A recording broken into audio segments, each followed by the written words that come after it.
خشوع کے بغیر اللہ تعالیٰ کی نگاہ رحمت سے محرومی رہتی ہے، جیسا کہ رحمت عالم صلی اللہ علیہ وسلم کا فرمان مبارک ہے کہ اللہ تعالیٰ اس نماز کی جانب نظر نہیں فرماتا جس میں بدن کے ساتھ ساتھ بندے کا دل حاضر نہ ہو۔ خشوع کے فوائد اور اس سے محرومی کے نقصانات جاننے کے بعد اس کے حصول کے لیے ان امور پر بھی توجہ کریں۔ نماز شروع کرنے سے پہلے ہر اس چیز کو دور فرما دے جو خشوع کی راہ میں رکاوٹ بن سکتی ہو، مثلاً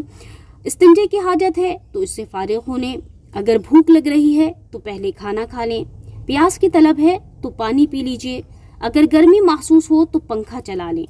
یوں ہی جس مقام پر نماز ادا کرنے کا ارادہ ہو وہاں کوئی ایسی چیز نہ رکھیں جو دوران نماز توجہ اپنی جانب مبذول کروا سکتی ہو۔ نماز شروع کرنے سے قبل مضبوط ارادے کو حاضر کریں کہ یہ نماز اسی طرح ادا کریں گے جیسے اللہ تعالیٰ اور رسول اللہ صلی اللہ علیہ وسلم پسند فرماتے ہیں۔ نماز کے مقام پر کھڑے ہو کر اپنی بائیں جانب 3 مرتبہ تھو تھو کریں، یعنی حقیقتاً تھوک نہ نکالیں، صرف آواز ہونی چاہیے، اور نیت یہ کریں کہ شیطان کے منہ پر تھوک رہی ہوں۔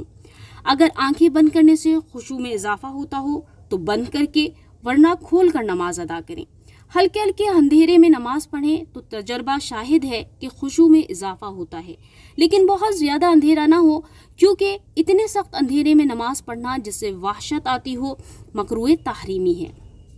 اللہ تعالیٰ سے طلب امداد کرتے ہوئے تکبیر لگائیں۔ قیام میں نگاہ سجدے کی جگہ، رکوع میں پاؤں کی پشت یا انگوٹھے پر، سجدے میں ناک کی نوک پر، تشہد پڑھتے ہوئے گود میں اور سلام پھیرتے ہوئے کاندھوں پر ہونی چاہیے، ان مقامات سے ہٹنے نہ پائے۔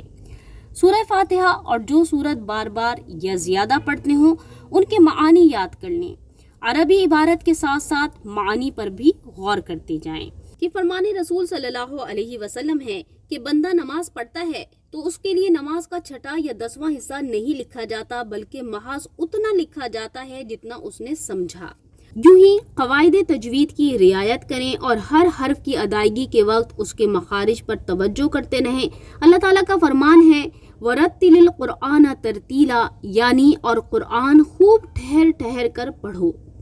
یوں ہی دوران نماز جیسے ہی توجہ ہٹتی محسوس ہو پھر ہمت مجتمع کر کے اللہ تعالیٰ کی جانب متوجہ ہو جائیں، اور جتنی دیر غفلت محسوس ہو بعد نماز اس کا کفارہ ادا کرنے کی کوشش کریں، مثلاً 50 مرتبہ درود پاک پڑھنے، 1 روزہ یا کچھ مال صدقہ کرنے، جو بھی آپ کو بہتر محسوس ہو اسے اختیار کر لیجئے تاکہ نفس اور شیطان آپ کو بآسانی غفلت کی جانب مائل نہ کر سکیں۔ اس نعمت کے حصول کے لیے حضرت حاتم اصم رحمۃ اللہ علیہ کی مثل اہتمام کرنا بہت ضروری ہے۔ جب آپ سے آپ کی نماز کا حال دریافت کیا گیا تو ارشاد فرمایا کہ جب نماز کا وقت ہوتا ہے تو اچھی طرح وضو کرتا ہوں، پھر اس مقام پر آتا ہوں جہاں نماز ادا کرنی ہوتی ہے،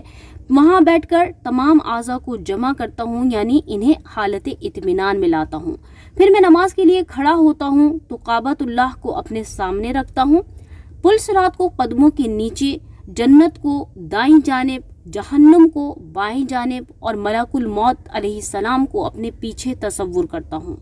پھر اس نماز کو اپنی آخری نماز سمجھ کر خوف اور امید کے ساتھ کھڑا ہوتا ہوں، بلند آواز سے تکبیر کہہ کر ٹھہر ٹھہر کر قرأت کرتا ہوں، پھر عاجزی کے ساتھ رکوع اور خشوع کے ساتھ سجود ادا کرتا ہوں، پھر اپنی الٹی سرین پر بیٹھ کر سیدھا پیر کھڑا کر لیتا ہوں اور ساری نماز میں اخلاص اور خوب خیال کر رکھتا ہوں، پھر بھی میں نہیں جانتا کہ یہ نماز بارگاہ الہی میں قبول ہوتی ہے یا نہیں۔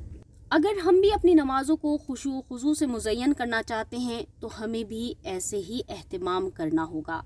اہل معرفت کہتے ہیں کہ نماز 4 چیزوں کا نام ہے: علم سے آغاز، حیا کے ساتھ قیام، تعظیم سے ادائیگی اور خوف خدا کے ساتھ اس کا اختتام۔